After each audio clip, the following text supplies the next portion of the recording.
और अब बात अहमदाबाद की करेंगे, जहां पर पीएम मोदी की मां हीराबेन का निधन हो गया। 100 साल की उम्र में हीराबेन का निधन हुआ है। अहमदाबाद के अस्पताल में अंतिम सांस ली। गांधीनगर सेक्टर 30 में होगा हीराबेन का अंतिम संस्कार। राष्ट्रपति द्रौपदी मुर्मू और उपराष्ट्रपति जगदीप धनखड़ ने ट्वीट कर दुख जताया है। गृह मंत्री अमित शाह और रक्षा मंत्री राजनाथ सिंह ने भी ट्वीट कर जताया दुख। सीएम योगी आदित्यनाथ और डिप्टी सीएम केशव प्रसाद मौर्य ने भी ट्वीट कर दुख जताया। केंद्रीय मंत्री स्मृति ईरानी ने भी दुख जताया। तो तस्वीरें भी आपको दिखा रहे हैं। इस वक्त अंतिम विदाई में सभी लोग मौजूद। प्रधानमंत्री नरेंद्र मोदी इस वक्त मौजूद हैं।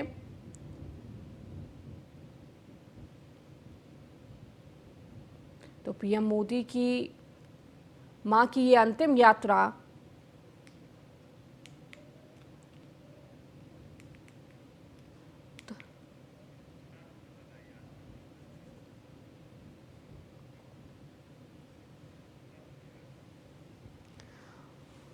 और लगातार हमारे सहयोगी भी हमारे साथ जुड़े हुए हैं। एसोसिएट एडिटर ब्रजेश श्रीवास्तव जी हमारे साथ जुड़े हुए हैं। ब्रजेश जी, अब कहीं ना कहीं पूरी अंतिम क्रिया की जा रही है, प्रधानमंत्री मौजूद है, बेहद भावुक पल कह सकते हैं। कहीं ना कहीं ये जो स्थिति है, बयां से परे ये स्थिति है। जाहिर तौर पर देखिए, ये बड़ा आघात है। ये प्रधानमंत्री नरेंद्र मोदी के जीवन के लिए एक बड़ा आघात है। और सबसे बड़ी बात ये है कि जिस तरीके से हीराबा का अपना पूरा व्यक्तित्व था, जिस तरीके से हीराबा का अपना ये 100 साल का सफर था, वो बेहद ही मुश्किलों भरा था। अभी कुछ दिन पहले जब जो है जून में जो है हीराबा का जन्मदिन था, उस वक्त एक बेहद ही भावुक ब्लॉग लिखा था प्रधानमंत्री ने जो है। और उस ब्लॉग में सिलसिलेवार तरीके से उन्होंने उन तमाम उनके समर्पण का, उनके मुश्किलातों का जिक्र किया था और बताया था कि कैसे मां ने अपने संस्कारों के साथ, अपने समर्पण के साथ, अपनी शिद्दत के साथ जो है हम सब बच्चों को पाला। एक अनपढ़ महिला जो एक काली स्याही भी नहीं जानती थी जो है, उस महिला ने न सिर्फ अपने बच्चों में अच्छे संस्कार दिए, बच्चों को जो है उन पढ़ा लिखा करके एक देश का ऐसा नागरिक बनाना चाहा, एक अच्छे इंसान बनाने की वो पूरी पाठशाला थी जो है। आप हीराबा के अगर आप पूरे जीवन को देखिए तो आपको समझ में आएगा। यूं तो मां हमेशा अपने बच्चों के लिए संघर्ष करती है, लेकिन हीराबा का संघर्ष इस मायने में अलग है क्योंकि नरेंद्र मोदी को गढ़ा है। उस प्रतिमूर्ति की जो है आकृति है नरेंद्र मोदी। आप समझ सकते हैं अपने आप की नरेंद्र मोदी का अगर पूरा जीवन अनुशासनों से भरा है तो उसके पीछे की वजह यही है क्योंकि वो अनुशासन उन्हें विरासत में मिले हैं, वो अनुशासन उन्हें मां की सीख में मिला है। उन्होंने मां का वो दर्द देखा है। मैंने पहले भी जिक्र किया था कि जब बतौर प्रधानमंत्री 2014 में प्रधानमंत्री ने शपथ लिया, उसके तत्काल बाद जब वो लाल किले के प्राचीर में खड़े थे तो उस वक्त उन्होंने देश को संबोधित करते हुए कहा था कि अब देश में जो है कोई भी मां बहन बेटी को खुले में शौच नहीं जाना पड़ेगा, क्योंकि वो दर्द था। वडनगर में एक 1.5 कमरे के मकान में पूरा परिवार रहा करता था, जिसमें जो है उस 1.5 कमरे के मकान में 6 बच्चे और उसके साथ माँ बाप रहा करते थे। ना तो वहां बाथरूम था, ना वहां पर खिड़कियां थी, ना वहां पर जो है कोई अलग किचन थी। अब आप सोचिए उस वक्त क्या दर्द रहा होगा। उस वक्त प्रधानमंत्री बयां करते हैं कि एक लकड़ी की एक मचान पिताजी ने बना दी थी जिससे मां वहां पर खाना बना सके। हम लोग उसी मचान पर चढ़ करके मां खाना बनाती थी। तो वो दर्द वो कहीं ना कहीं बेबसी बताई है कि कितने व्यवस्था बावजूद उसके ना तो उन्होंने अपने संस्कार छोड़े, ना उन्होंने अपने काम करने को छोड़ा। उन्होंने दूसरों के घर बर्तन मांजे, क्यों? ताकि उनके बच्चे पढ़ सके। उन्होंने सूत काता, उन्होंने जो चरखा चलाया ताकि 2 पैसे मिले तो अपने बच्चों को पढ़ा सके। वो खुद अनपढ़ थी, लेकिन अगर चाहती तो बच्चों को पढ़ाई से विमुख कर देती, कामकाज में लगा देती, लेकिन उन्होंने कभी भी अपने संघर्षों में बच्चों को बीच में आड़े नहीं आने दिया। वो लगातार, वो सिर्फ पूरी उनकी दिनचर्या इतनी अनुशासन में थी। हम लोगों ने वो तमाम तस्वीरें देखी जिस वक्त कोरोना काल में जब पूरा देश प्रधानमंत्री के आह्वान के बाद जो है कोरोना गो करके जो है थालियां बजा रहा था जो है, उस वक्त हीराबा भी थालियां बजाती हुई नजर आई जो है। जिस वक्त तिरंगा यात्रा निकल रही थी उस वक्त तो अपने घरों में बच्चों के साथ तो तिरंगा लहराती हुई नजर आई। वो बाकायदा तुलसी पूजन हर सुबह 2 लोग उन्हें पकड़ के तुलसी पूजन कराते थे, लेकिन वो तुलसी का पूजन करने से गुरेज नहीं करती थी। तो ये हीराबा के संस्कार थे जी। और वही संस्कारों की झलक प्रधानमंत्री नरेंद्र मोदी में दिखाई दे रही है। प्रधानमंत्री बेहद ही जो है संयमित दिखाई दे रहे हैं, लेकिन वो हीराबा का व्यक्तित्व उनके जीवन में उनकी एक रिफ्लेक्शन की तरह है, उनकी एक छाया की तरह है, उनकी परछाई की तरह ताउम्र रहेगा। वो संस्कार हीराबा ने दिए हैं। तो हीराबा का जाना अपने आप में प्रधानमंत्री नरेंद्र मोदी के लिए सबसे बड़ा आघात है। वो हर बार वो उन्हें एक मोटिवेटर के तरीके से जब भी वो जाते थे तब भी वो इंस्पायर्ड करती थी कि देखो यहां पर ये नहीं हो रहा, इनको ये करो, तुम प्रधानमंत्री, तुम्हारे ऊपर जिम्मेदारी है, तुम्हें ये करना पड़ेगा। तो ये वो एक तरह से जो मेंटर की भूमिका होती है वो हीराबा ने निभाया हमेशा। बिल्कुल। उन्होंने जब पिता नहीं रहे तो फिर मां और पिता दोनों की जिम्मेदारी निभाई। तो आज वो सर से साया हट गया। कहते बुजुर्गों का साया ही पर्याप्त होता है। तो आज प्रधानमंत्री नरेंद्र मोदी और उनके पूरे परिवार के लिए ये बेहद ही गमगीन पल है, बेहद ही ये जो है सदमे का समय है, जब जो पूरा परिवार इस वक्त हीराबा को अंतिम विदाई दे रहा है। अंतिम यात्रा पर निकल पड़ी है, उस यात्रा पर जहां से कभी कोई वापस नहीं लौटता। सबको मालूम है कि हीराबा अब सिर्फ उनकी प्रेरणा में रहेंगी, उनकी तस्वीरों में रहेंगी, जो है उनके मंदिर में विराजमान रहेंगी। लेकिन हीराबा अब आपको जो है साकार रूप में नहीं मिलेगी। वो हीराबा जो हर सुबह सबको जगाती थी, सुबह 4 बजे जगना आज भी वो दिनचर्या का हिस्सा था जो है हीराबा का। 4 बजे जग करके जो है नित्य कर्म करने के बाद उसके बाद पूजा पाठ करना, उसके बाद बाकी कामों को करना। तो वो कहीं ना कहीं संस्कारों की पाठशाला थी जो है। तो वो रह रह कर सालेगा प्रधानमंत्री को, रह रह कर वो जब वो माँ से बेहद ही इमोशनली कनेक्ट थे।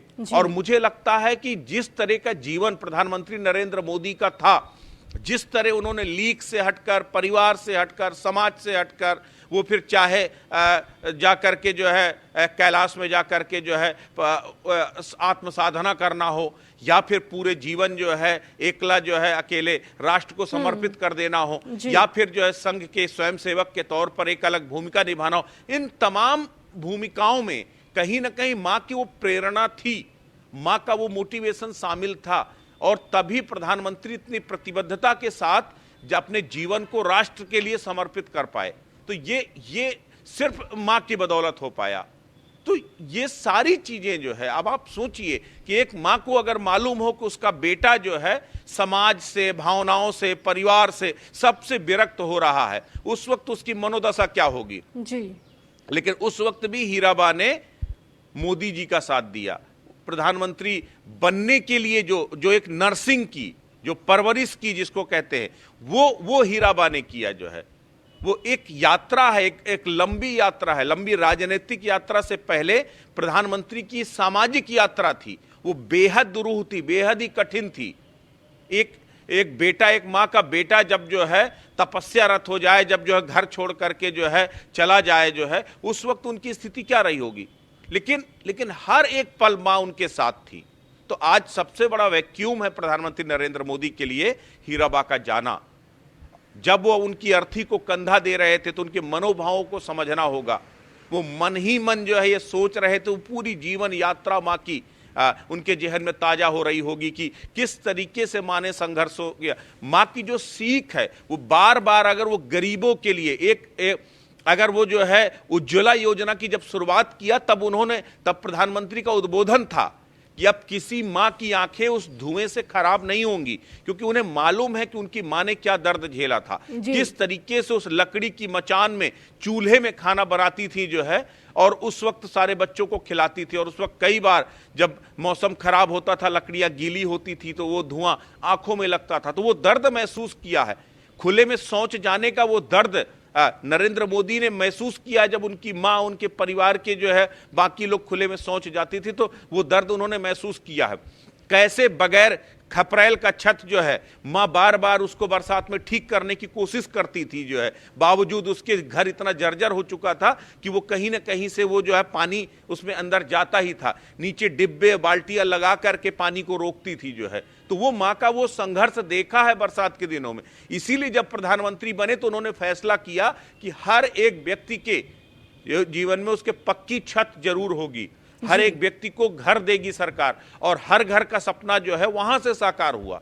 हर घर नल योजना जो अगर वो लेकर के आए तो उसमें भी माँ की जो है वो समस्या छिपी हुई थी, क्योंकि वो माँ किस तरह तालाबों में कपड़े धोने जाती थी, कैसे जो है जाकर के जो है कुएं से पानी सुबह सुबह निकाल करके लाती थी ताकि घर परिवार का जो है जरूरतें पूरी हो सके। तो वो संघर्ष देखा है प्रधानमंत्री ने, उन संघर्षों से उन्होंने सीख ली है। वो जो अपनी हर एक महिला में वो अपनी माँ की वो आकृति देखते, माँ का वो संघर्ष देखते, और उन्हें वो लगता है कि कम से कम किसी और माँ को अपने बेटों के लिए इस तरह का संघर्ष न करना पड़े।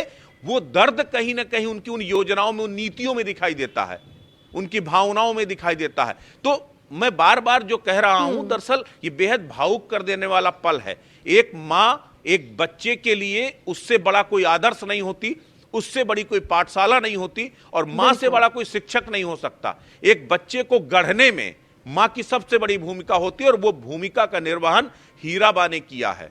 आप यूं तो आप देखिए, नरेंद्र मोदी चूंकि आज सफलतम पायदान पर खड़े हैं, इसलिए हम बार बार नरेंद्र मोदी का जिक्र कर रहे हैं। लेकिन केवल नरेंद्र मोदी नहीं, इसके सिवा 5 और बच्चे थे हीराबा के, और उन बच्चों को भी उन्होंने वो संस्कार दिया है। एक परिवार में अगर कोई थानेदार हो जाए तो उसका पूरा परिवार किसी एसएसपी से कम नहीं होता है। लेकिन आज तक आपने एक घटना कोई सुनी है, एक कोई ऐसा प्रकरण सुना हो जिसमें प्रधानमंत्री के नाम का नाजायज फायदा उठाता उसका पूरा परिवार नजर आया हो जो है? ठीक है, ठीक है ब्रजेश जी, आपको यहाँ पर रोकना चाहेंगे। सीधी तस्वीर इस वक्त दिखा रहे हैं, और देखिए अंतिम क्रिया इस वक्त होते हुए, और प्रधानमंत्री खुद, बेहद भावुक पल इस वक्त। जिस तरह से लगातार ब्रजेश जी भी जिक्र कर रहे हैं कि एक बच्चे के लिए माँ का चला जाना, इससे बड़ा दुख कुछ नहीं हो सकता है। खासकर जिस तरह से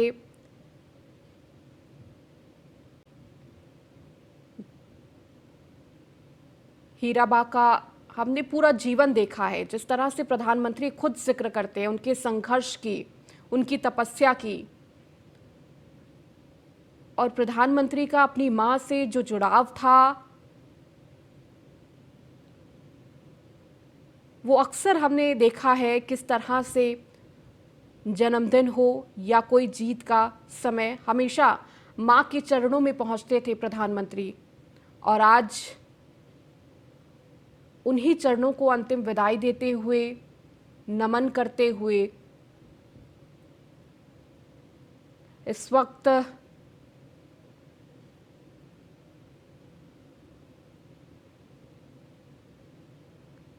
अंतिम क्रिया की ओर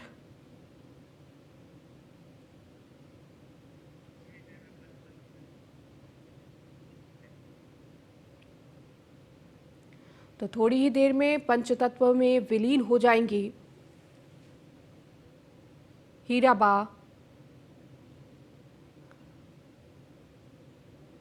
और ये अंतिम प्रक्रिया जो अंतिम क्रिया के लिए तमाम प्रक्रिया की जा रही है, और थोड़ी ही देर में मुखाग्नि देने के बाद पंचतत्व में विलीन हो जाएंगी।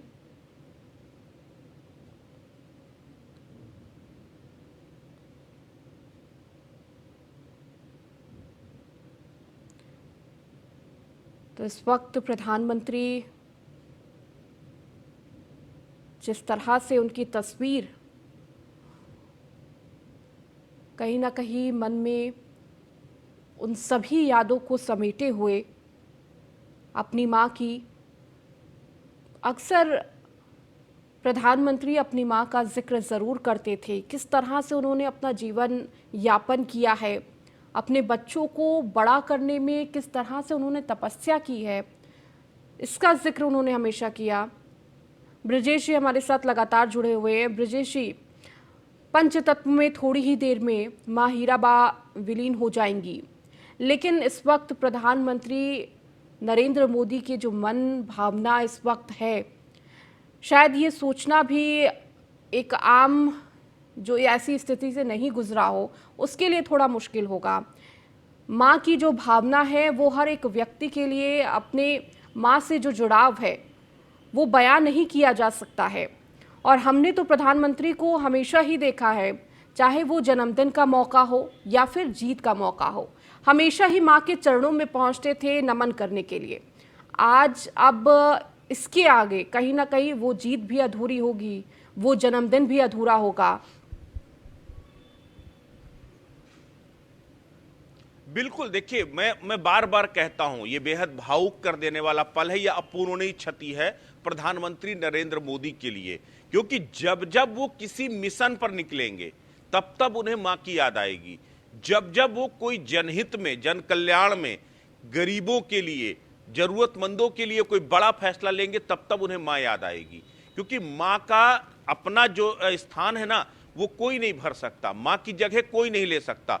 और एक व्यक्ति के जीवन में अगर आपको किसी व्यक्ति के मां के बारे में पता करना हो तो उस बेटे को देखिए। उस बेटे की बहुत सारी एक्टिविटी आपको वो शैडो की तरह दिखाई देंगी।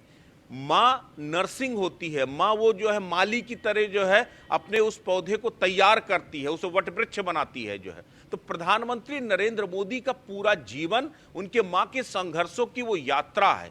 वो एक एक जगह जो प्रहलाद मोदी उनके भाई हैं प्रधानमंत्री के, जब 100 साल पूरा हुआ था तो मैं एक इंटरव्यू सुन रहा था, उसमें उन्होंने बताया कि बड़े भैया को एक बार मां ने पीटा था, जो प्रधानमंत्री मोदी से बड़े भाई थे उनको एक बार प्रधानमंत्री हीराबा ने बहुत पीटा था।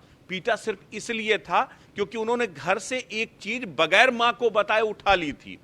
उन्हें यह भी नहीं इल्म था कि उन्होंने दरअसल चोरी की है, लेकिन मां ने उस वक्त बड़े भैया की पिटाई की, उसके बाद ताउम्र उन्होंने कभी ऐसा नहीं किया। तो एक मां अच्छी दंडाधिकारी थी, एक मां अच्छी अभिभावक थी, एक मां अच्छी शिक्षिका थी, उसने वो संस्कार दिए।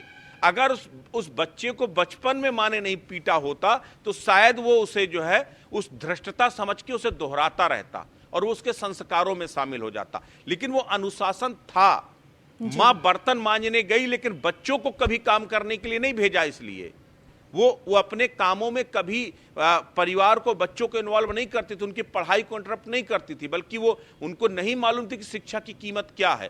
बावजूद उसके उन्होंने कहा कि मेरे बच्चे शिक्षित होंगे, उन्हें अच्छी शिक्षा, अच्छे संस्कार देना उनकी जिम्मेदारी है।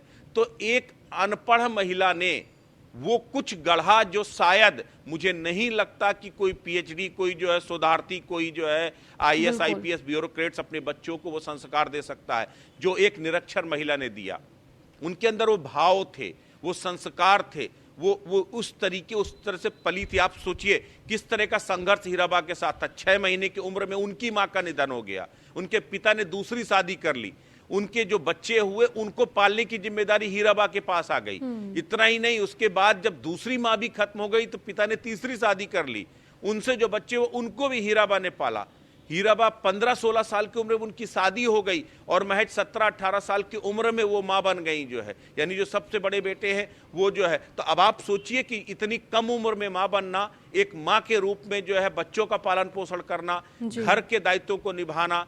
दामोदर दास मोदी के निधन के बाद, यानी प्रधानमंत्री मोदी के पिता के निधन के बाद, परिवार को चलाने के लिए, बच्चों को जिलाने के लिए दूसरों के घर जो है चौका बर्तन करना, ये वो संघर्ष की प्रतिमूर्ति।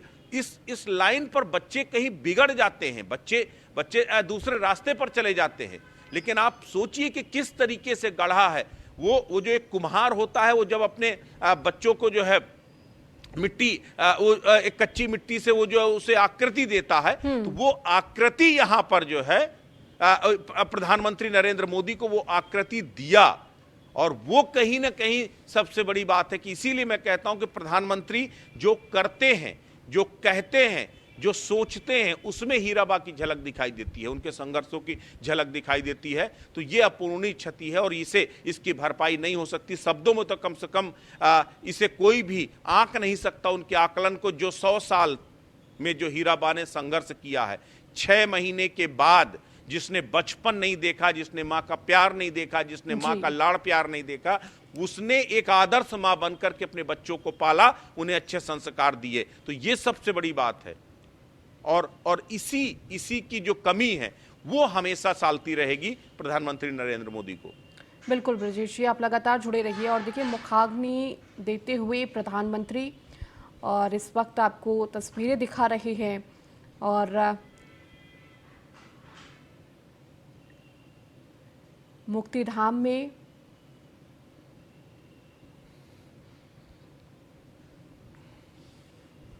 तो पंचतत्व में विलीन हो गई माँ हीराबा। तो प्रधानमंत्री और उनके साथ उनके भाई माँ को मुखाग्नि दी।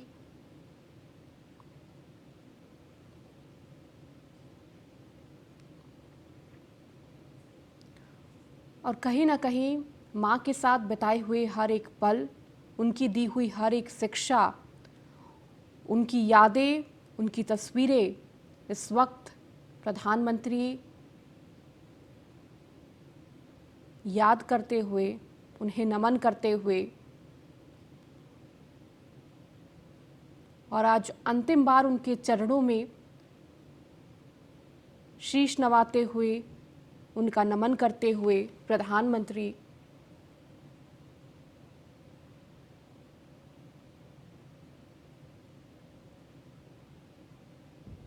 बेहद भावुक पल। और प्रधानमंत्री नरेंद्र मोदी के लिए अपूर्णीय क्षति, ऐसी क्षति जो शायद कोई भी पूरी ना कर सके।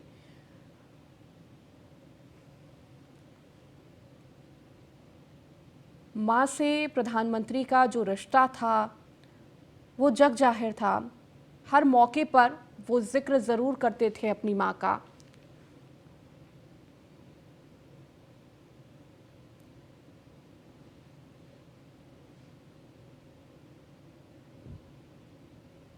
और आज अंतिम बार उन्हें नमन करते हुए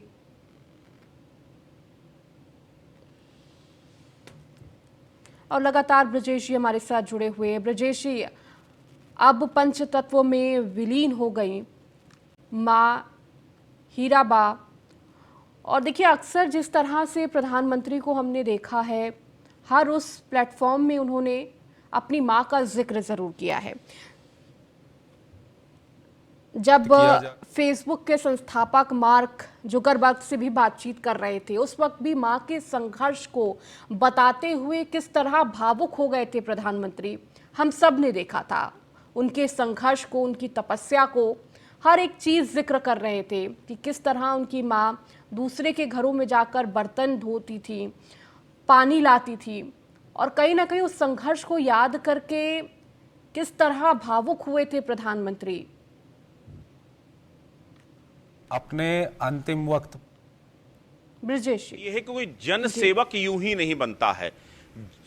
देखिए, सबसे बड़ी बात यह है कि जो जन सेवक है वो यूं नहीं बनता कभी भी। जो है जन सेवक बनने के पीछे, अगर आप बाई हार्ट बने हैं, देखिए अगर आप केवल बाई एक्ट बने हैं तो बात अलग है, लेकिन बाई हार्ट अगर आप जनता की सेवा करने का जो जज्बा, वो कहीं ना कहीं आपके जीवन के उन संघर्षों के साथ आता है। और प्रधानमंत्री नरेंद्र मोदी ने तो वो संस्कार उन्हें विरासत में मिले हैं। आप जिस तरीके से हीराबा ने परवरिश की, हम बार बार उनकी परवरिश का जिक्र इसीलिए करते हैं क्योंकि फर्क वही है खाली। देखिए, इससे पहले भी बहुत सारे प्रधानमंत्री हुए, लेकिन अगर प्रधानमंत्री नरेंद्र मोदी आज पूरी दुनिया के लिए, आपको याद होगा जिस समय नवाज शरीफ प्रधानमंत्री हुआ करते थे, जो है उस वक्त जो है यहां से हीराबा ने एक साड़ी भेजी थी उनके परिवार के, उनकी मां के लिए जो है, और वो साड़ी लेकर खुद प्रधानमंत्री गए थे। बाद में प्रधानमंत्री ने जो है वो भिजवाया था, कहा था ये मां का तोहफा है जो है आपके परिवार के लिए जो है। तो ये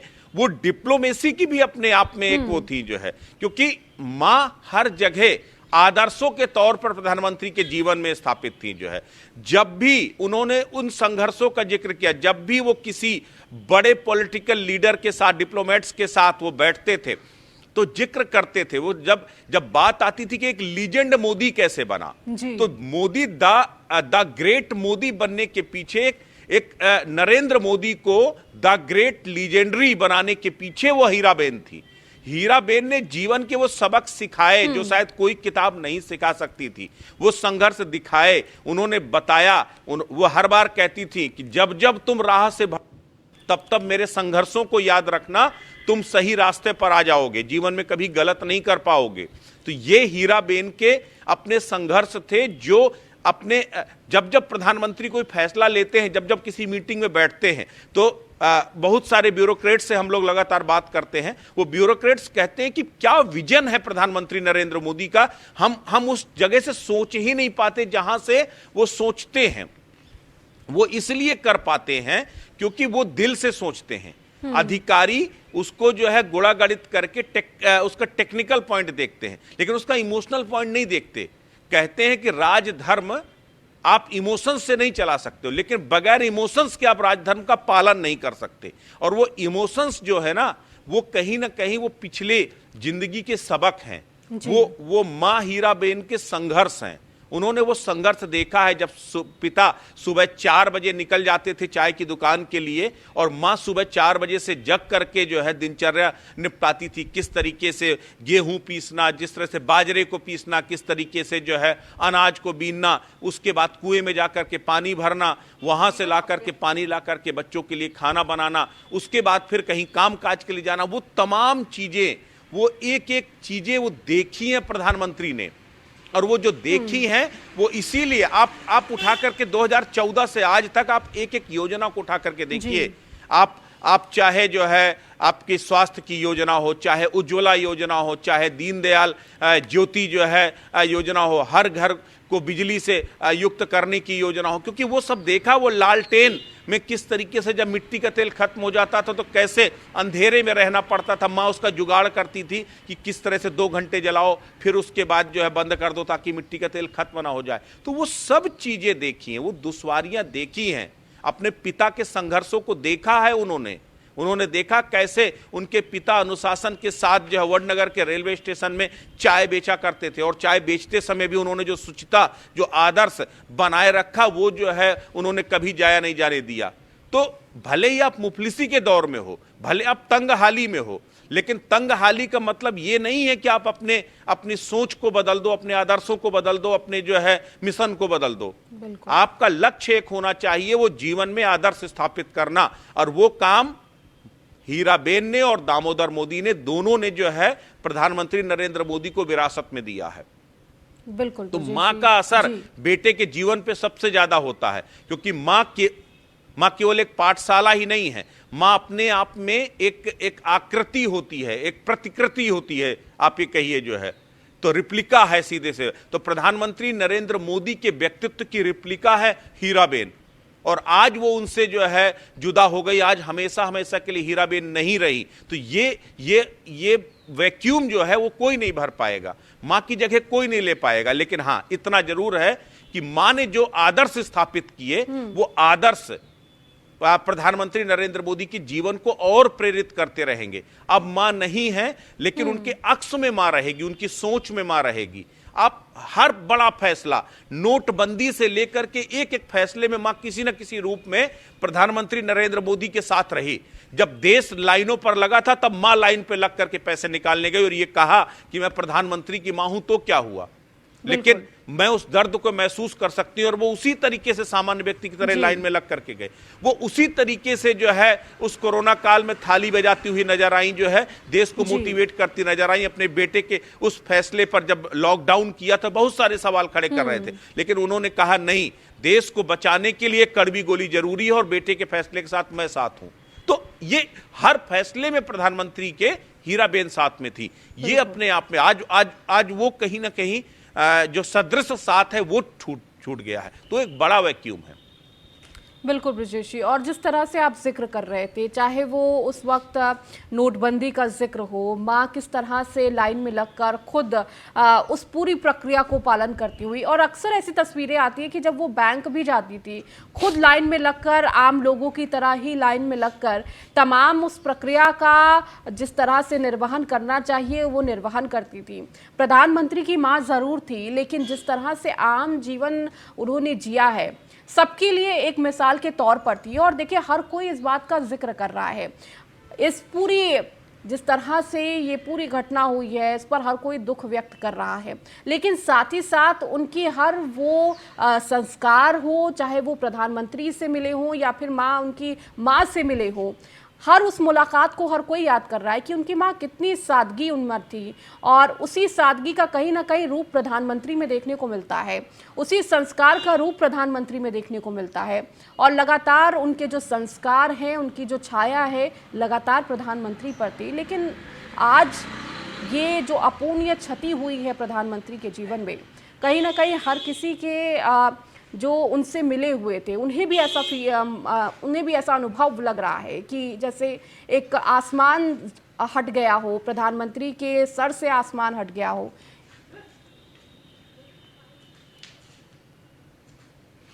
देखिए, सबसे बड़ी बात यह है कि अटल बिहारी वाजपेयी की एक कविता है कि मैं जी भर जिया और मन से मरा।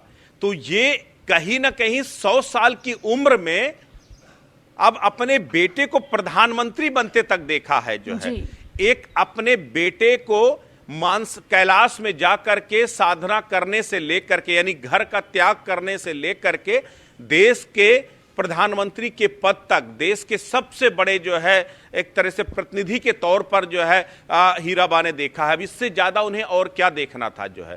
तो वो जी भर जी उन्होंने, और जब तक जी शुचिता के साथ जिया, उन्होंने डिपेंडेंट नहीं रही। वो ज्यादातर काम आज भी अपने करती थी जो है। आखिरी वक्त तक, अभी कुछ दिन पहले की ही बात है जब जो है प्रधानमंत्री चुनाव के दौरान ही मिलने गए थे उनसे, उस वक्त भी वो जो है बैठ करके उन्हें खिलाती हुई, उनसे बातचीत करती हुई नजर आ रही थी। तो ये बताता है कि वो मन से जी, पूरी जिंदगी उन्होंने जिया है। और अब इससे लंबी उम्र और क्या, उम्र लंबी नहीं लेकिन उम्र शानदार होनी चाहिए। तो उन्होंने जो 100 साल की उम्र, हम शानदार तो नहीं कहेंगे कि हीराबा की उम्र में पूरी जिंदगी संघर्ष था जी, लेकिन उसके बावजूद उन्होंने संघर्षों के बीच में उस संतुष्टि के भाव को नहीं छोड़ा, उन्होंने शिकायत नहीं किया। वो हमेशा अपने धर्म का पालन करती रही। वो मातृत्व धर्म हो, वो पत्नी का धर्म हो, वो एक अभिभावक का धर्म हो, उन्होंने अपने वो धर्म पूरे किए। वो एक माँ बस नहीं थी, जैसे बहुत बार जिक्र प्रहलाद जोशी भी कहते हैं कि मेरी माँ बहुत अच्छी चिकित्सक थी जो है। आसपास के गांव में एक, आप सोचिए, एक अनपढ़ महिला, एक निरक्षर महिला, वो कैसे आदर्श बनती है, केवल अपने घर के लिए नहीं बल्कि सोसाइटी के लिए। वो हीराबा थी, अपने आप में एक अलग ही जो है शख्सियत थी हीराबा। जब गांव के आसपास के लोगों को कोई समस्या होती थी तो वो इलाज के लिए हीराबा के पास आते थे। वो देसी जड़ी बूटियां देती थी और उससे लोग सही हो जाते थे। तो लोगों का यकीन था कि अगर कोई समस्या तो हीराबा के पास जाओ, वो समस्या का निराकरण हो जाएगा। लेकिन एक खास बात, एक अनुशासन की खास बात, कभी किसी की सिफारिश, कोई सिफारिश लेके आया कि आपका बेटा मुख्यमंत्री है, आपका बेटा प्रधानमंत्री है, आपका बेटा बहुत पावरफुल है, और एक सिफारिश कर दी, उन्होंने कभी नहीं किया। उन्होंने कहा कि मैंने अपने बेटे को अपने घर के राशन कार्ड बनवाने के लिए भी कभी सिफारिश नहीं किया है। आप लाइन पर लगिए, आप सिस्टम के साथ जाइए, और नहीं है तो सिस्टम के जिम्मेदारों से शिकायत कीजिए जो है, लेकिन मैं सिफारिश नहीं करूंगी। उन्होंने कभी किसी के लिए सिफारिश नहीं किया, कभी उन्होंने अपने बेटे से नहीं कहा कि उसका ये काम कर दो जो है। तो ये एक माँ के अपना अनुशासन था, उनका संस्कार थे, और उन्हीं की दी हुई सीख आज प्रधानमंत्री के जीवन में काम आ रही है। तो इस तरीके से एक मिट्टी के लोथड़े को किस तरीके से एक सुंदर आकृति में, एक सशक्त आकृति में, अगर जो है आप देखिए, मौका कोई भी हो, कितनी भी दुश्वारियां हो, चाहे चीन के साथ जिस वक्त हमने गलवान में देखा था कि बेहद ही तनावपूर्ण स्थितियां थी, पाकिस्तान के साथ जबरदस्त तनाव, पुलवामा के बाद जो है जबरदस्त तनावपूर्ण स्थितियां थी, लेकिन उन तनावपूर्ण स्थितियों से प्रधानमंत्री नरेंद्र मोदी पूरे संयमित रहे, और संयमित रह करके उन्होंने करारा जवाब दिया, प्रतिकार किया। वो फिर चाहे सर्जिकल स्ट्राइक करना हो, एयर स्ट्राइक करना हो, या गलवान में चीन को मुंह तोड़ जवाब देना हो, वो हर उस मौके पर वो जो सशक्त हस्ताक्षर के तरीके से प्रधानमंत्री सामने आए, वो उनकी प्रतिबद्धता नजर आई। वो शांत और संयमित रह करके उन्होंने जिस शक्ति के साथ जवाब दिया, वो दरअसल उनकी शख्सियत का हिस्सा है। और वो शख्सियत यूं ही नहीं बनी, वो माँ की उन समस्याओं के साथ पनपी है। मां भी जब भी प्रतिकूल परिस्थिति, जब पिता का साया सिर से हट गया, तब उन्होंने गिव अप नहीं किया। उन्होंने नहीं कहा कि जाके भीख मांगो बच्चों से। उन्होंने बच्चों से कहा तुम पढ़ाई करो और मैं तुम्हारा पालन पोषण करूंगी। और मैं बार बार इसीलिए बात कह रहा हूं कि एक निरक्षर महिला, उसने अपने बच्चों को पालने का पूरा जो है बीड़ा उठाया और दूसरों के घरों में चौका बर्तन करा, कपास बीना, चरखा चलाया, सब कुछ किया, लेकिन बच्चों की ना तो पढ़ाई रोकी, ना बच्चों की परवरिश रोकी, और बच्चों को परवरिश दिया। वो बच्चों को याद है, बार बार वो बताते हैं कि वो बच्चों को ताजा खाना जरूर खिलाती थी, वो चाहे खुद बासी खाना खा लेती थी। तो उन्होंने खुद मुसीबत में रह करके अपने बच्चों को वो तमाम सहूलियतें देने की कोशिश की हैं। तो वो टफनेस, जब मेंटल टफनेस की बात होती है, वो पर्सनैलिटी डेवलपमेंट की जब बात होती है, तो वो पर्सनैलिटी आज प्रधानमंत्री की जो ड्रेसिंग है ना, आप सोचिए, आप लोग कहो फप्तियां कसते हैं, कमेंट करते हैं कि प्रधानमंत्री जो है इतना महंगा कपड़ा पहनते हैं, ये सूट पहनते हैं, इतनी बार ड्रेस बदलते हैं। दरअसल वो नहीं, ये भी एक शख्सियत का हिस्सा। वो इतने मुफलिसी में रही, इतनी दुश्वारियों में रही, लेकिन उनके पास एक जोड़ी साड़ी भी हुआ करती थी तो उसको भी सी करके सलीके के साथ, करीने के साथ पहनती थी। जो है अपने पति को 2 कुर्ते थे, लेकिन उन कुर्तों को भी साफ सुथरे ढंग से वो गर्म जो है उससे बटलोई से इस्त्री करके अपने पति को, अपने बच्चों को पहनाती थी। तो वो माँ ने वो सिखाया है कि स्थितियां कुछ भी हों, सहूलियतें हो ना हो, लेकिन जो भी कुछ हो उसे करीने से चलाओ, उसे सही सलीके से चलो। तो वो जो सलीके से पहनना, सलीके से खाना, सलीके से चलना, वो जो सलीका माँ ने सिखाया, वो आज दिखाई दे रहा है। आज मोदी मॉडल यूं ही पूरी दुनिया में नहीं है। आज मोदी अगर ग्लोबल लीडर बनने की तरफ बढ़ चले हैं तो वो यूं ही नहीं, आज पूरी दुनिया मोदी का इस्तकबाल करती है। आप याद कीजिए, ये वही मोदी है जिसको अमेरिका ने जो है वीजा नहीं दिया था। आज वही मोदी है जिसके लिए जो है अमेरिका के राष्ट्रपति प्रोटोकॉल तोड़ करके आकर के उनसे मिलते हैं, अपने आप से उन्हें जो है कॉल करते हैं। तो ये बदलाव यूं ही नहीं है, ये उस मेंटल टफनेस का बदलाव है, उस जो मानसिक मजबूती जो मां से विरासत में मिली है, उसकी बदौलत हो पाया है। तो हीराबा के संस्कारों ने मोदी को गढ़ा है, एक उस मोदी को जो आज पूरे देश का प्रतिनिधित्व कर रहा है, जो आज पूरी दुनिया का सिरमौर बना है। तो उसको गढ़ने वाली मां सामान्य तो नहीं होगी, और आज उसका जाना, उससे बड़ा वैक्यूम कुछ नहीं हो सकता, और सबके लिए आघात है। लेकिन प्रधानमंत्री नरेंद्र मोदी के जीवन के लिए सबसे बड़ा आघात है, क्योंकि उनकी वो मेंटर, उनकी वो गाइड, उनकी वो पथ प्रदर्शक चली गई। बिल्कुल ब्रिजेश जी, और कहीं ना कहीं वो अपने ब्लॉग में भी लगातार इस बात का जिक्र करते थे। मुझे अभी भी एक ब्लॉग में उन्होंने लिखा था किस तरह से जब वो उनकी माँ अपने बेटे के साथ केदारनाथ जाती हैं, उस दौरान जब वहाँ के लोगों को पता चलता है कि प्रधानमंत्री की माँ आ रही हैं, तो लगातार सब में खलबली मच जाती है कि पूरे रास्ते पूछते हैं हर बुजुर्ग महिला से क्या वो प्रधानमंत्री की माँ है। आखिर में उन्हें वो मिलती हैं और फिर लगातार उनको कंबल दिया जाता है, रहने की व्यवस्थाएं की जाती हैं। उनकी माँ फिर प्रधानमंत्री से कहती है कि जब तुम्हारा जिक्र हो रहा था ऐसा लग रहा था तुम कुछ अच्छा कर रहे हो, कि लोग तुम्हें जानते हैं, लोग तुम्हारी वजह से मुझे आज इस तरह से मेरे साथ व्यवहार कर रहे थे।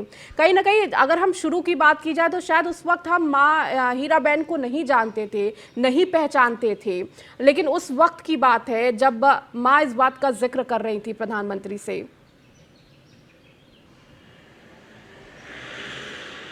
बिल्कुल, देखिए सबसे बड़ी बात यह है कि यूं तो कहा जाता है कि बाढ़े पुत्र पिता के धर्मा, यानी पिता के धर्म से पुत्र बढ़ता है, लेकिन पिता पुत्र को आकृति देता है, लेकिन उस आकृति में जान फूंकने का काम मां करती है। मां एक बच्चे को संस्कार देती है। जो है आप सोचिए, जब भी एक व्यक्ति एक कोई जो है व्यक्ति चोरी डकैती करता है, व्यभिचार करता है, कुछ जो है गलत काम करता है, तो लोग क्या कहते हैं, अरे इसके माँ बाप ने इसको क्या संस्कार दिए। जो है तो वो इसीलिए, क्योंकि जब भी बात आती तो पहले माँ का जिक्र आता, फिर बाप का जिक्र आता है। वो ये नहीं कहता बाप माँ ने कौन से संस्कार दिए, पहले कहता माँ बाप ने कौन से संस्कार दिए। क्योंकि सबको मालूम है कि जो प्रथम पाठशाला है, माँ को यूं ही पहली पाठशाला नहीं कहा जाता। जो है माँ वो नर्सरी होती है जो बच्चे में वो संस्कार पैदा करती है। पहले माँ से सीखता है बच्चा, पहला शब्द, पहला अक्षर, सबसे पहले जो शिक्षा का पहला ज्ञान है वो जो है मां से सीखता है बच्चा। जो है जैन धर्म में एक आश्रव से निर्झरा की स्थिति है। कहते हैं जब बच्चा पैदा होता है तो अंधकार में होता है जो है, और उस अंधकार से प्रकाश की तरफ जो ले जाता है वो गुरु उसको लेकर के जाता है। इसीलिए आश्रव से निर्झरा की स्थिति में मां को सबसे बड़ी भूमिका दी गई है। कहा गया है कि निर्झरा यानी प्रकाशवान, प्रकाश की तरफ ले जाने की जो दिशा है उसमें सबसे पहला काम वो गुरु तय करता है, जो उसको पैदा करता है यानी मां। मां उसको सबसे पहले प्रकाश, उसको ज्ञान देती है, तो जीवन में वो नैतिकता पढ़ाती है, वो अनुशासन पढ़ाती है, वो संस्कार देती है, वो बताती है कि जीवन में किस तरीके से जो है आपको चलना है।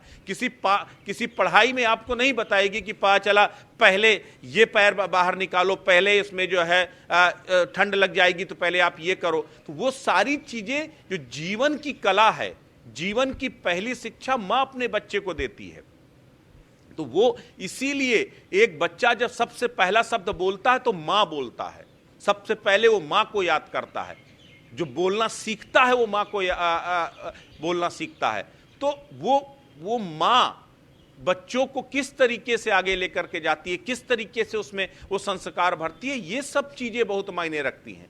और मोदी को मां ने गढ़ा है, मोदी को हीराबेन ने गढ़ा है। अगर मोदी आज सबसे कीमती हीरा है तो वो इसीलिए क्योंकि वो हीराबेन के सबसे कीमती हीरा है। वो इसीलिए क्योंकि उस मां ने उसे उस आकृति में गढ़ा है। वो समर्पण, वो मां ने जो है वो समर्पण के साथ, वो शिद्दत के साथ, वो दुश्वारियों के साथ, वो मुसीबतों में पाला है मां ने, और तब नरेंद्र मोदी बने हैं। नरेंद्र मोदी अगर जीवन के तमाम पड़ावों को पार करते हुए आज सफलतम बिंदु पर आकर के खड़े हो गए, तो इसीलिए खड़े हो गए क्योंकि वो उनके संस्कार हैं। उन्होंने जो जो कुछ प्रधानमंत्री बनने से पहले वो जब मुख्यमंत्री थे, मुख्यमंत्री में गुजरात में उन्होंने वो तस्वीर बदली है गुजरात की, क्योंकि गुजरात में एक एक जगह पे वो दर्द, वो दुश्वारियां, वो मुफलिसी, वो समस्याएं, वो सब कुछ उन्होंने देखी थी। और इसीलिए सबसे पहले जब उन्हें मुख्यमंत्री बनने का मौका मिला, उससे पहले आप याद कीजिए जब भुज में भूकंप आया था, जो है भुज में जबरदस्त तबाही हुई थी, तब न वो प्रधानमंत्री थे न गुजरात के प्रभारी थे। गुजरात मतलब एक तरह से देखा जाए वो दिल्ली में ये पार्टी कार्यालय में जो है जब वर्कर काम कर रहे थे, लेकिन तब भी वो स्वयं सेवकों के साथ भुज पहुंचे, वहां जाकर के, और वहीं से मोदी बने। मोदी कि मुख्यमंत्री बनने की जो यात्रा थी वो दरअसल भुज के उस हादसे के बाद हुई थी। जब भुज में भूकंप के बाद जो तबाही आई उसमें सरकार से बड़ी भूमिका स्वयं सेवकों और नरेंद्र मोदी की टीम ने अदा की थी। लोगों के दिलों में उस वक्त नरेंद्र मोदी घर कर गए, तो ये वो मां ने दिए थे। जब मां दुश्वारियों में थी तब भी वो लोगों के लिए साथ खड़ी रहती थी। खुद के घर में फाके की स्थिति थी, लेकिन दूसरों के अगर कोई अतिथि आ जाता था तो उसका पेट भरती थी। तो वो संस्कार थे जो बार बार एक एक एक्ट में नरेंद्र मोदी के सामने आए। ठीक है ब्रजेश जी, बहुत बहुत शुक्रिया हमारे साथ जुड़ने के लिए और ये तमाम जानकारी साझा करने के लिए। फिलहाल इस बुलेटिन में इतना ही। बने रहिए न्यूज़ 1 इंडिया के साथ।